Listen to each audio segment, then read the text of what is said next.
Hello everybody, and we're at the Junkrat video that I talked about earlier this week. Junkrat, we're gonna go through hot stocks very quickly because it's not that telling, because he only has one valid talent build at the moment. He's sitting at a pretty good 47% win rate, so he's in the middle of the pack a little bit towards the lower end of assassins. But generally speaking, he is actually doing pretty well in pro play. He's been picked up every here and there. Let's look at masters. And it will be even more clear for comparison. This is what everybody picks, but from his talent builds perspective, he only has one build, which we'll go to in a second. So let's look at this unit if we go into Masters alone. If you don't use hot stocks or those things, you definitely should try to learn that. Just scroll to the page, look at some heroes, look at what people are doing with them, because it'll give you a good understanding of what's going on. So let's scroll down. He should still be more towards the end of the list because he's definitely not an all-around hero. He's sitting at actually a very similar 47% win rate, and it's towards the end of the hero spectrum. He doesn't excel very much at bursting heroes necessarily on his own, which can be an issue. And on this high level, wave clear is normally done by a lot of people, so his strength is not shown that much either.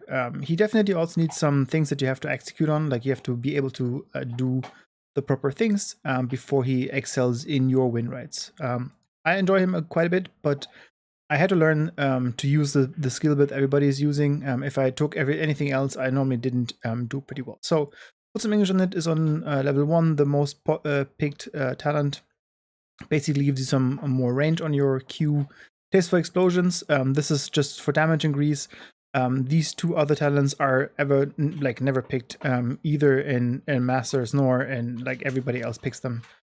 Taste for Explosion is the go-to talent. Tricky Shuffles is one of those talents that was considered to be a trick talent by some people, especially if you go Q build. People were like, why would you take speed if all of your Qs are used, because you don't want to use all of them at the same time and everything. But it has been turning out like you do want to spam them a little bit. So if you don't have any Qs left, it's great that you have a little bit more speed, and also you can just spam them out to get that speed bonus. So it's very easy to accomplish as well. On 10, Riptire is the best heroic for most people. I'm going to explain why Rocket Ride is not as good right now. It's like a lot of people say oh, I'm going to save myself because I use Rocket Ride when I'm out of position, and then I can run away, right? Because I die from the rocket ride, but I have the big mount speed afterwards, so I can reposition myself. The issue is the rocket ride itself, it takes a couple of seconds, and then you explode, and then you respawn. And during that time, you're not in the team fight. So if you are caught out of position, that's on you already. But then you use a heroic that basically brings you even further out of position of the team fight, normally ending up, if you don't get a kill or two with that heroic, being out of the team fight, and your team just has to fight 4 versus 5. So that's the issue. Riptire is very safe to use. It has a huge range. It has a huge timer. Allows you to knock back people. Has a CC basically with it, and yeah, it's just much better. And even the cooldowns are, in favor of Riptire in my opinion. Ripper Air is where you see his win rate picking up. Like you've seen, the win rate is around 47-48%. And then with Ripper, with level 13, you get into situations where you can be more impactful overall. This will allow you to basically use Ripper every 2 or 3 seconds, depending on how you count the cooldown. I think it turns it to a 3-second cooldown, but basically your flying animation, etc., gives you a 2-second cooldown on this if you don't hit any enemy with your W ability.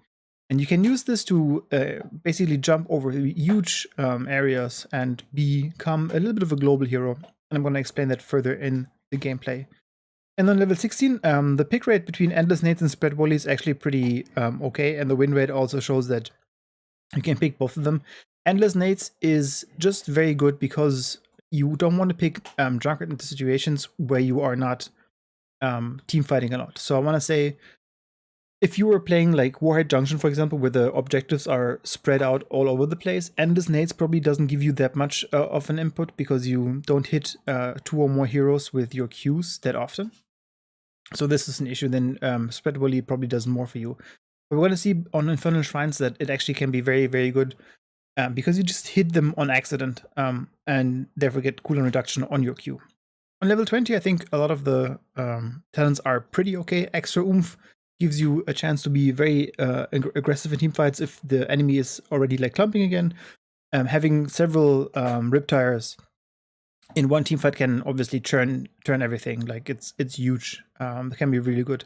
But Cannonball, on the other hand, gives you also bigger basic attack. So clearing waves will be easier for you. That means that you are even better at being a pseudo global hero. Okay, that's it for the hot stocks part. Again, it shouldn't be that long because his talent build is pretty much set in stone for most people. That means for me as well, I'm going to put some English on it. This again increases the travel distance. This means that your Q allows you to, well, you allow your Qs to be more effective in some cases. But they also give you vision. Not a lot, but they do give you vision. So it can also be used to just basically give you an idea where the enemy is, or you can scout something. And if it travels a longer way, you can also see a little bit of the path that it's traveling. So Junkrat and this unranked game, I just wanted to play him, so I picked him pretty early in the game. And I'm going to be playing a pretty like solo lane-ish experience, so that's something that you can do with him. He clears waves very effectively, and then you can see what you can do with that. I mistimed this a little bit. So what you want to do with your Q is basically use one Q so that the cooldown is active. So you can see on the bottom here where it reloads. If you use one Q, the cooldown starts. So you always want to use at least one Q to have the cooldown active. Because this means that at some point it's reloading at, I think, 4 seconds. Actually doesn't tell you. Oh, 12 seconds, sorry. So 12 seconds for the full reload. So for example, if you start the cooldown, for 12 seconds you have 3 grenades in your magazine, basically. So if you wait for 11 seconds and then fire the rest of those 3 grenades that you have left, in the next second, you will have a full reload. As you can see in this situation, I had 5 grenades basically flying around. So you can have a maximum... This is, by the way, not worth it. I'm going to look at that again. You can have a maximum of basically 7 grenades flying around. So you have to be just aware of that you want to use your grenades like this. So now, there you go. I have shot 1 grenade. And this grenade is from the earlier magazine. So now you will see that I have 5 grenades flying around. There you go. 1 is already destroyed, but you get what I mean. Basically, you can have a higher impact with your grenades because you're using more of them at the same time. So this is not worth it. He doesn't use mana, so the little bit of life regeneration that I get is already denied, but they didn't attacking me here. That being said, it's also not too bad. Junkrat does have a pretty small health pool, so you have to be careful in trading against these kind of people. And again, I'm playing this a little bit like a solo laner because we have Zul, who should be dual soaking the other lanes, but we didn't have a very good 4-man rotation into what they're having, so I just decided to stay away from that. Give them a 3-man rotation or a 4-man rotation with the Zul. This is something that you have to train a lot. Hitting the concussion mine like this, that you blow targets into the correct direction, is very, very difficult. You have a very small time window where you can do this without setting up anything. So for example, you don't have a root or a stun. But generally speaking, you can set it up this way that you use your steel trap, and then whoever walks into the steel trap, you basically use the mine on them and then blow them in whatever direction you want. What I did there with the like just nuking the Illidan was basically first of all spotting the rotation. The mine gives me vision as well, and then I also just like delayed his rotation a little bit by dismounting him and blowing him into the side. So that's something that you want to do with Junkrat as much as you can. Be annoying, because if if you're one thing with Junkrat, it's definitely being the annoying guy that like throws people around, that roots people in stupid situations and stuff like that. Again, level 4, Taste for Explosions. Whenever you hit a hero with Frag Launcher, it increases its damage by 0.5 up until 100. I've personally never finished the quest, but it's giving you like a good damage increase. Like, as you can see, I have already 6 bonus damage. Doesn't sound like huge increases, but it adds up, especially later on when you have endless nades and hit more heroes with it. It's really impactful. Again, just clearing the waves. And then now I'm trying to get into here. A little bit of a miscommunication between everybody. I didn't use my mine here because I wanted to keep it, or I wanted to use it to save the Diablo. And it wasn't necessary. So I just put it down and leave it there for escape mechanisms for myself, or if they're trying to escape, I can nuke them back. We didn't set up the fight properly here, so I had a little bit of a issue just going in. You have pretty okay wave clear or shrine clear on Junkrat, but the way that they set up already, they already had like 30 or something very quickly. I missed my mine there. So it's difficult for us to just walk in, because if you then die, you don't only give them more XP from your deaths, but you also give them the Punisher. While here in this case, how we played it, could have just given them the Punisher. Trading the Punisher for a kill might not be the best one, but this way at least we can pretty safely clear it. And I don't do that much damage to the Punisher itself, so I'm just literally going back to wave clearing. This is how you should be putting your mines and your steel traps in situations where people will pass by, so that you can escape more easily. You should never use this to set up a potential kill. Like, and I'm saying potential because, like, if you only hope to kill somebody, don't use it. If you know that you can kill somebody, use the concussion mine to set that up. But if you're only like, I maybe could kill somebody if I hit everything correctly, then you probably don't want to use it. What it did here is also very bad. You shouldn't be using it like this. It just spreads the minions around, so it makes it actually more difficult to hit all of them at the same time. Because you want to use the concussion mine as an escape tool mostly because you don't have anything else to run away, except obviously your speed buff from level 4. But sorry, from level 7. Tricky shuffles. But if you don't have that active, or if somebody else is pretty mobile, like Tracer, or in this case Illidan, you don't want to have the mine on cooldown because you try to do something stupid. So you want to keep it safe as much as possible. Junkrat doesn't do a very good job on clearing the Shaman camp, so that's why I'm not going for it, even though we don't have that much pressure yet. But our setup doesn't do that much. You can do this already with before level 13. Use it as a mobility tool. So now you can see something that you should definitely do if you have confidence in your teammates. So I go in here, and the Illidan can't really expect Zul to be here because he's never been top lane so far. So I'm giving a little bit of a chase here to make it look like I'm alone here. So he's going in, and then I'm trying to be smart and actually fuck up the mine so we don't get the Illidan. That being said, we just reached level 10, so lucky for us. And we're gonna jump back and look at this one more time. How you use the wheel. So this is already bad because I should have planted the mine beforehand. So this is important. You can fire in the hole very quickly. You don't have to necessarily click in any direction to let it fly. You can also Alt-R and it flies directly at your position. And then I try to get some distance between the Illidan and the Zul, and end up then killing him with the auto attack. So Riptire is just super powerful. It does a lot of damage, and it will empower your Junkrat plays quite a bit. Again, missed the mine.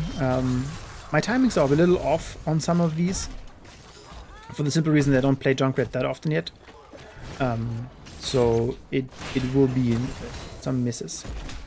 The placement here was to see if I can get Johanna again, but generally you don't want it placed in the minion wave or where the minion wave will walk along, because the minion wave will just destroy it. Anything that has a health bar, I think, can destroy it, or like if it walks it in, it just gets trapped. So keep that in mind. You can also like trigger it with, I think, with the Malfurion broccoli from the level 4 talent on the roots.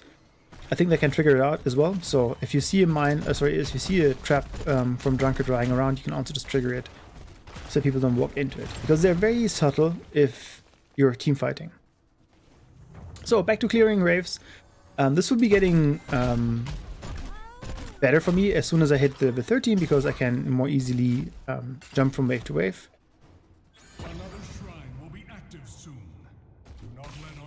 So I know that Ilian has the hunt, but other than that, they only have a couple of things that they can use on me alone, which would be Haunt and Blast Shield. Odin doesn't do anything, and obviously Cups doesn't do anything. And I'm mostly afraid of Ilian jumping in.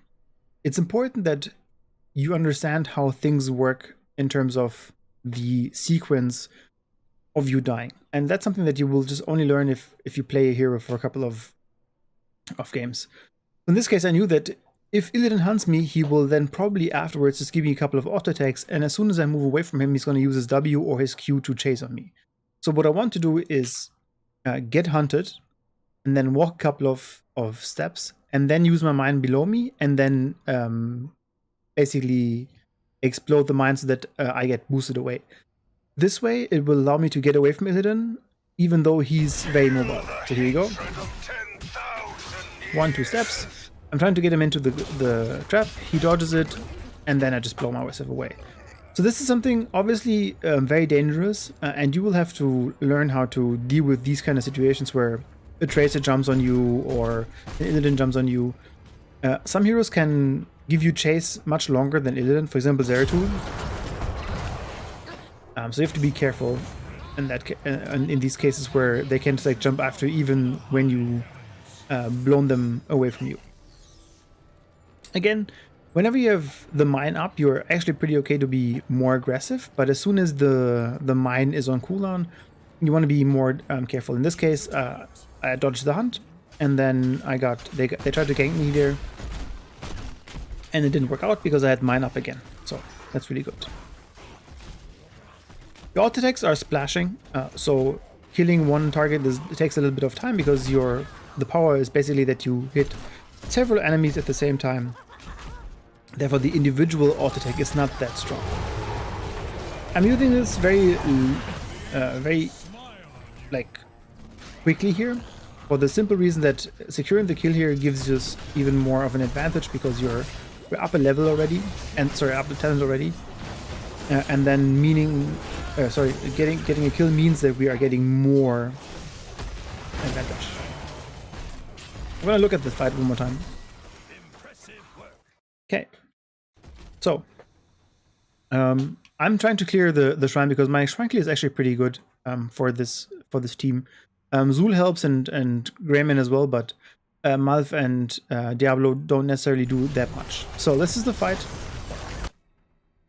and you can see immediately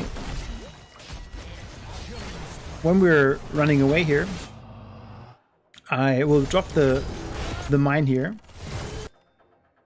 for like having my retreat, but also pushing them into our base. You should never push them if there's no base here, because you basically just give them ways to chase us. The good thing though is that we're also separating them from the healer. So in this case, it's doubly beneficial because the base will shoot at them and they are separated from the healer. They also get super good silenced by Malfurion, and then therefore we can get a good kill here. So using the mines, you have to be a little bit careful with them, because you can also obviously deny kills, as I did earlier in the game. But they are so powerful in disrupting enemies' movements and the way that they want to fight you, that you really need to learn how to use them. They also are pretty small, like the vision of them is it's difficult to catch them sometimes. If you play against a Junkrat, you definitely have seen that once or twice where you just like walk into something and then suddenly you get blown away. So it's not so easy to spot when a lot of stuff is happening, so you should take advantage of that. So on level 10, I just want to go really quickly about Riptire and Rocket Ride. So Rocket Ride has 100-second cooldown, Riptire has 80-second cooldown. So this can potentially save you, and I put that in air quotes, every 100 seconds. But you don't need that much saving if you play smart around your concussion mine, especially from level 13 on when you have Ripper Air. Riptire gives you 80 seconds, so 20 seconds less cooldown, and a huge chunk of health against the enemies, and it CCs them by displacing them. And I think there's also even a slow on it, isn't there? No, it's just knocking them back. But basically, this can help you to also escape because it blows somebody away that is in front of you or trying to chase you. It allows you to actually peel for your healer if they get jumped on. And it has a shorter cooldown, so it's much better than Rocket Ride at the moment. Especially because, again, you don't get removed out of the team fight either. So that's huge. So Ripper Air is now achieved. Level 13 has arrived. So whenever I blow myself up with Concussion Mine, the cooldown is reduced by 12 seconds. So it's only a 4-second cooldown, but it actually, again, while you're flying, you're burning like 1.5 seconds or something like that. So it's only like a 2 or 3 second cooldown when you use it. So this is really, really strong for changing lanes, and you will see it in a minute how I'm using it. So again, my team is chasing. That's totally fine because I can clear this rather quickly. Again, as soon as I have multiple targets that I can attack, it's much better for me. The good thing about Junkrat as well, and now you can see how much you can travel with this. Again, cooldown is up, I use it. Cooldown is up, I cleared the wave, and I'm chasing the Illidan. And the cool thing about this is also that, well, I blow my heroic for this, that you can easily use this to engage into people, but you still have only the short cooldown. So as long as you don't hit anything else, you can also make some risky plays to engage. And this is something that you have to learn. So the way that I'm using my Concussion Mine from level 13 on is basically I use Alt W, which is self-cast, which places the mine right below me. So you can see here I'm placing it, but then I'm moving a little bit more than I should be. And when I use my D button, it just blows up and does nothing. So you have to be careful. If you don't hit anything either, the cooldown is not reduced. So you have to hit Junkrat to have the cooldown reduction. So we have Zul and Junkrat, which means we have a huge advantage in wave clear. And therefore, for the enemy team, it's very difficult to come back into this game unless they get a couple of team fights, because we will just out-macro them very hard. Because every lane we go to is giving us a huge push with the skeletons. And then in every lane the Zul is not, I can be, because I can just move very quickly. I want to take this fort though, because I'm expecting the next shrine to be either bottom or top. So, sorry, bottom or mid. So we should get multiple advantages from this. 16, as I said, I use endless nades.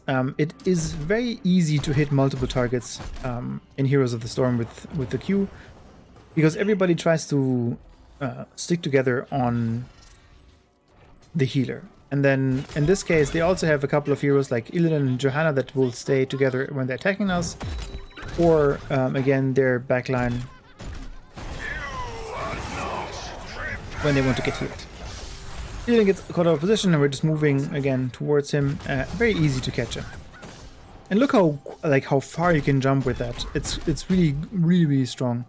And this is what people mean with a pseudo global hero. So global heroes are basically heroes that have an ability that can teleport them or fly them or whatever they do to the different side of the map. So if you're on top with Faulted, for example, you can fly down, or stage dive etc that can jump wherever he wants to jump.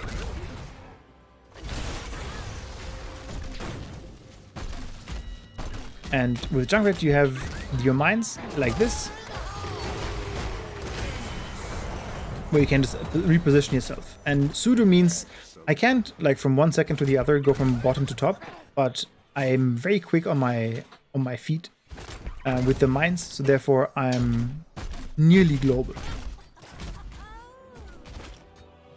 I should have pulled these guys together. You can, if you attack them and then step down a little bit, you can pull them together. I just didn't do that, and therefore I don't clear them as quickly as I can.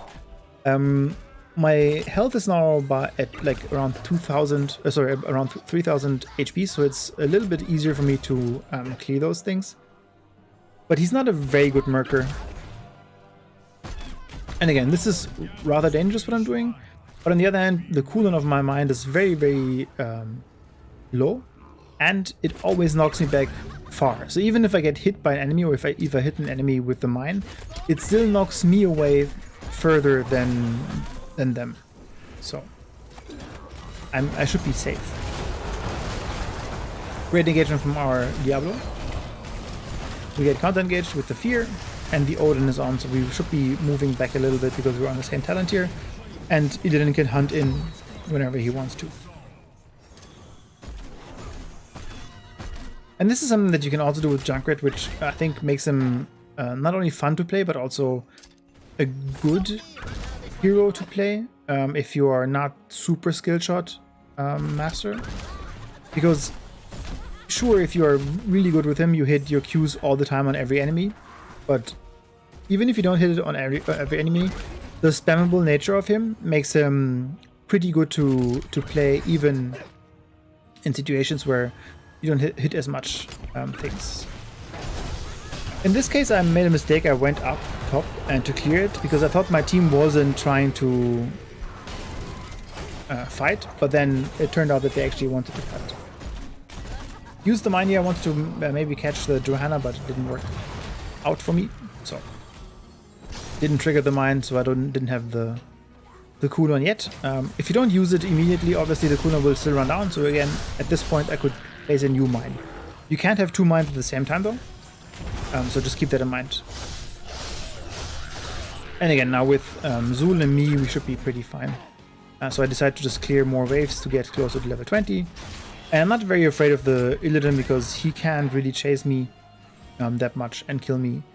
As he has Hunt, he can disable me for a second, I know that, but after that he doesn't have any CC against me, so I know that he can be a pain in the butt, but he doesn't really do anything after that if I place my mine properly.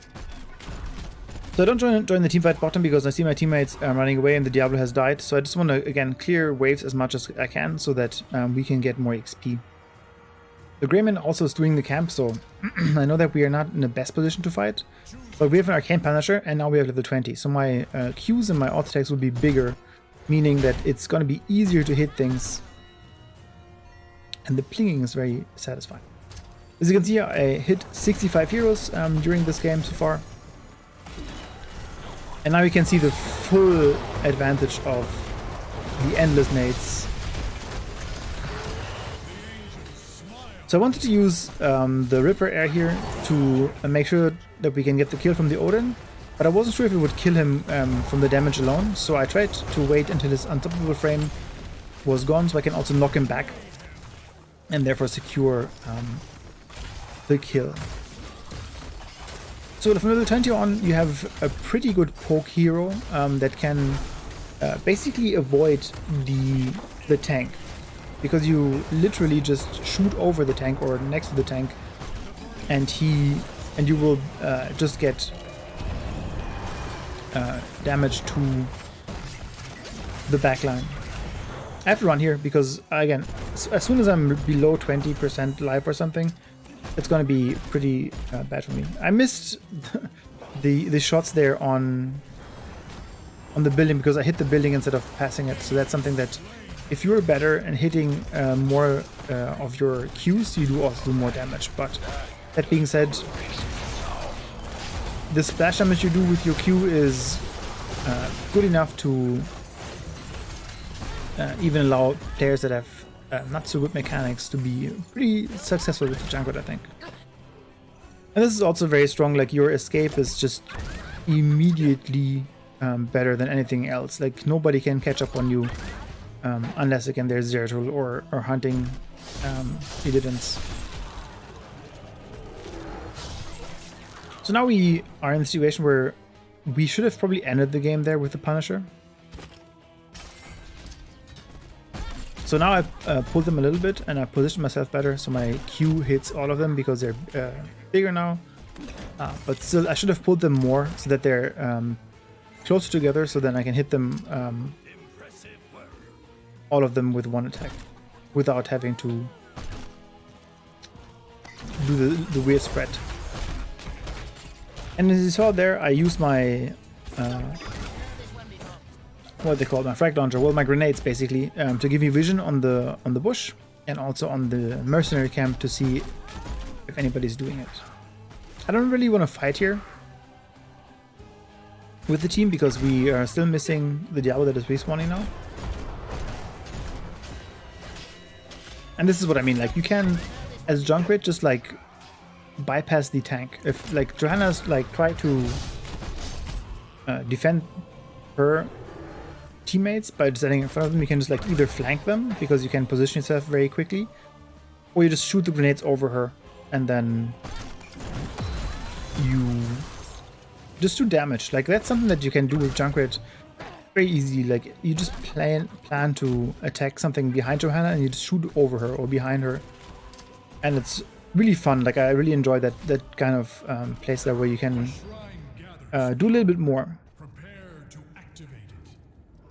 That being said, you don't do that much damage, so if you just, you know, blow everything that you have into Johanna, for example, it doesn't do that much.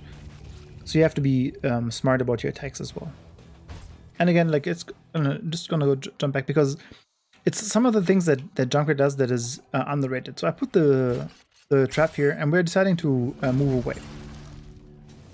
So I put the trap here, and then Johanna walks into it, and we have vision of her because she's getting damaged by my spell here.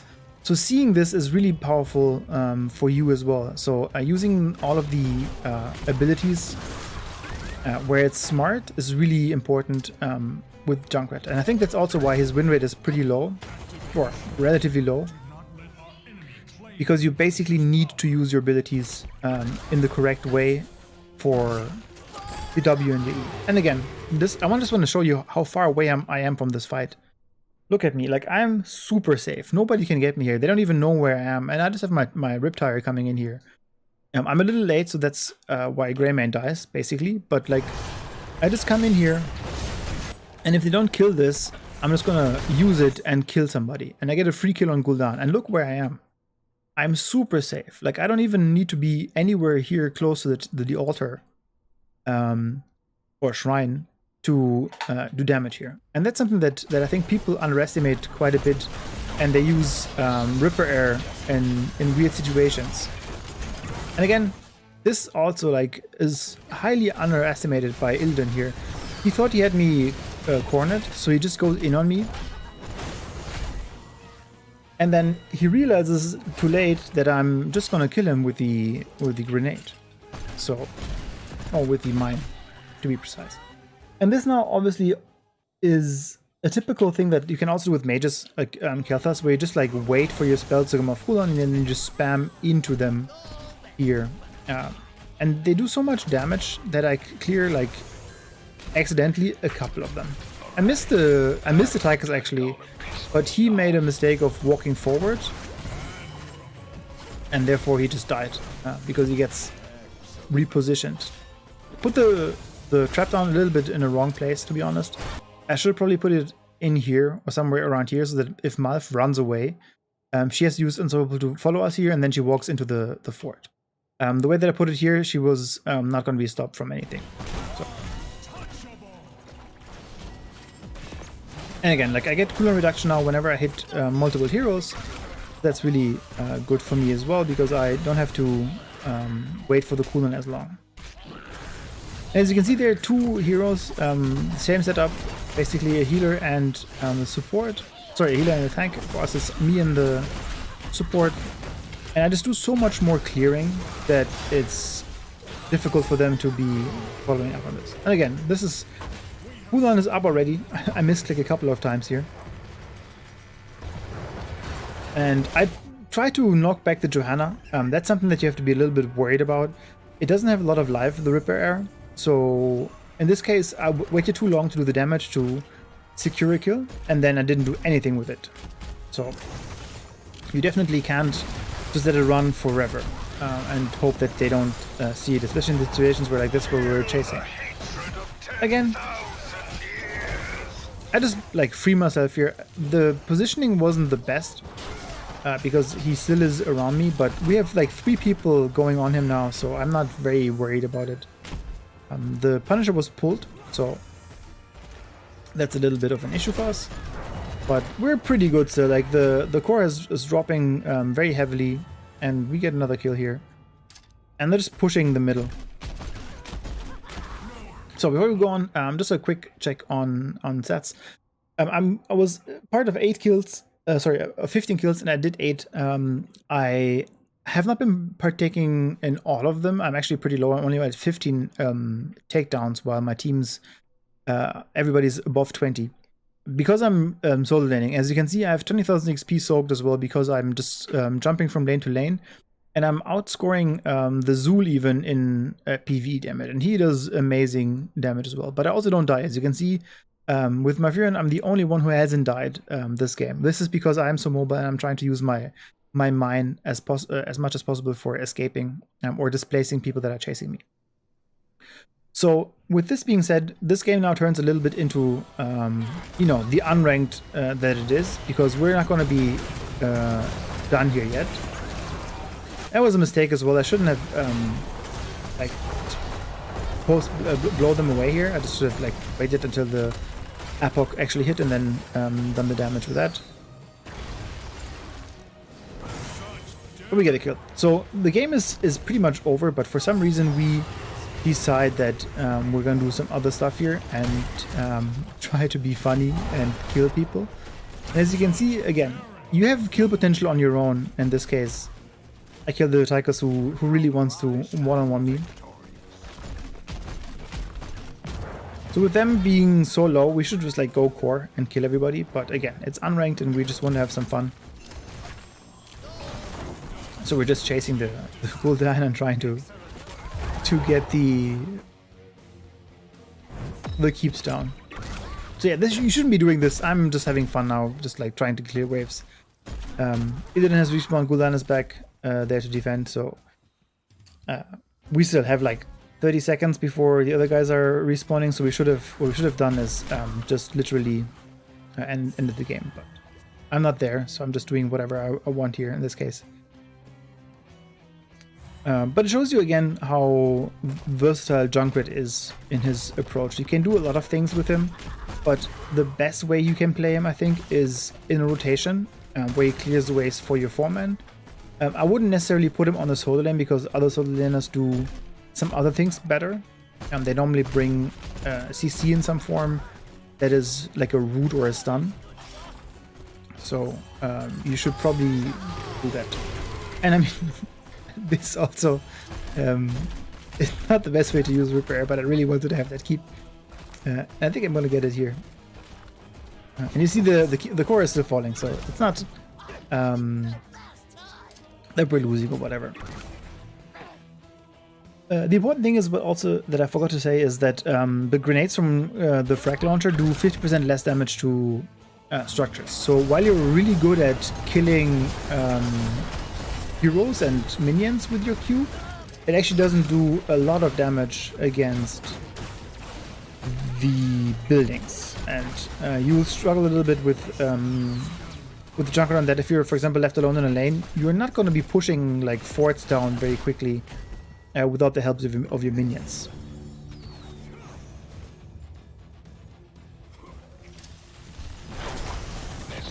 And again, like this is the case. Look at how many cooldowns I get. Like, and I still have grenades up, and I hit a couple of them.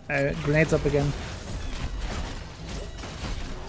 Let's have a look at this whole thing again, and we're just gonna look at the grenade launch, right? So grenades are full on cooldown now. I have 4 of them in my magazine. I use 3, 4, and I have all of them again. I have 4 up again. I use all of them. I have 4 of them again. I use 4 of them, and I have 4 of them again. This is how strong endless nades can be from level 20 on, when you can hit multiple targets. Like, you literally have endless grenades where you hit multiple targets and you just have no cooldown. Look how spammy I am. This is gonna get feared. This is something that you can also keep in mind. Whenever Junkrat uses Ripper Air, you can stun him or silence him or displace him even, and it just will interrupt Ripper Air. That's the only downside of it. You have to use it in a safe way to do the damage. We kill everybody. My team is gonna finish the game, so we're gonna just look one more time at the stats because this is over. My team is going to kill this, and we win. Again, I've played pretty well in this game. I think it was one of my strongest Junkrat games in that session. I played like, I don't know, 5 or 6 Junkrat games to get one. This was definitely the best one of that. And overall, like, also very strong game, objectively talking. Like, I did nearly as much damage as the Gul'dan on hero damage, while I'm still doing double the amount of XP that he soaked. So Junkrat definitely gets stronger towards the later game of the matches. That means that you don't want to pick him necessarily into, for example, an Abathur, I think, because you need somebody who's doing a lot of things early, and he doesn't do like worse than other heroes early, but he also doesn't excel at anything. So if you like can wait until 13 to get him going with Ripper Air and the Riptire. I think I said Ripper Air a couple of times for the heroic, but Riptire is the heroic. So once you have your mind that basically blows you around more than usual, and your heroics, you are much more formidable opponent. And then obviously again, level 16 and level 20 give you a bunch of power spikes that can boost your hero damage by quite a bit. So towards the end game, it's more, you know, a Junkrat kind of thing. On top of that, you want to keep in mind that he lives for zone control, like the steel trap and the mine can help you, you know, clear zones, clear areas, or make it more difficult for enemies to go into it. So that can help you early as well, but it doesn't give you like hard CC. It's not a stun. The route is also not something that you can plan. Like, people have to walk into it, or you can follow up with your route. But it's not that you can like throw the trap on somebody and he's immediately trapped. So you're not a thrall, for example, who can just like, you know, throw the wolf out and you're rooting somebody. Okay, let's have a quick look at the talents so that everybody can have a look here at what talents have been chosen. I've been doing pretty well here. So I'm at 181 stacks, so nearly fully stacked. Again, that most of that happened during the end game. And then this is the only build that people go at the moment. I think on 16 you can go the burst, but you've seen how good Endless Nades symbiotes with Cannonball, basically, where they merge together and just like get you like stupid amounts of damage and grenades. So they're great together. But again, you can also go for the spread volley. Burst fire is, I think, really bad because you don't want to burst one target down with Junkrat. You're not really that person with your Q. The Riptire can't help with that, but like, it's just like, it's only 3 grenades, and sure, it's 6 seconds less cooldown, but you've seen what I've done when hitting multiple heroes with endless nades, right? So it just doesn't feel like a very useful tool. Like, if you are getting into the position where you can be right in front of somebody and then like press Q and he hits all 3 nades in the face, that's gonna hurt. But again, endless nades and Cannonball makes it much easier.